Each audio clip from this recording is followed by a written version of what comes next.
commencer cette édition par les principaux titres.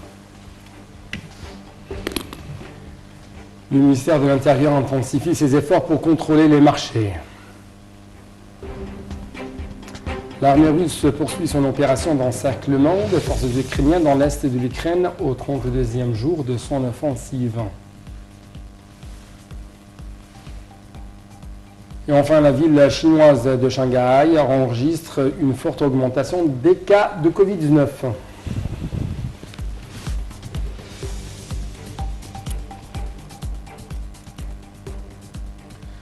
À la une donc de l'actualité, c'est le président égyptien Fattah al-Sisi qui a donné ses directives d'assurer les denrées de base sur les marchés ainsi que les réserves stratégiques avant le début du mois de Ramadan.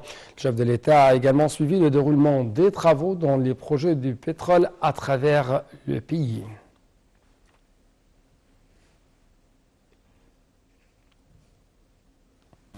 Le commandant général des forces armées et ministre de la Défense, le général d'armée Mohamed Zaki, a assisté au concours des innovations scientifiques organisé par l'Académie de la défense aérienne. Ceci intervient dans le cadre de l'intérêt que porte la direction générale des forces armées à soutenir les différentes activités scientifiques au niveau des étudiants, le chef d'état-major des forces armées, ainsi que les dirigeants des principaux secteurs de l'Académie. Des ministres et des gouverneurs ont assisté à cet événement.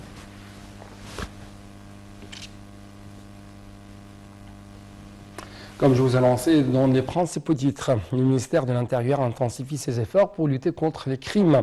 Dans un communiqué publié sur ses activités au cours de ces derniers jours, le ministère a annoncé avoir lancé plusieurs campagnes pour contrôler les marchés et incriminer les marchands qui manipulent les prix de denrées de base ou les stocks pour les vendre plus tard sur les marchés noirs.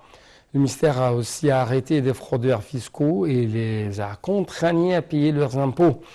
Dans un communiqué, le ministère de l'Intérieur a également repéré des fouilles clandestines et a arrêté des auteurs. On passe aux indices de la bourse du Caire qui ont collectivement reculé, affectés par des opérations de vente de la part des institutions arabes et étrangères. L'indice principal, le JX30, a chuté de 1,3% au niveau de 11 560 points et les indices secondaires, le JX70 et le JX100, ont respectivement reculé de 0,8% et 1%.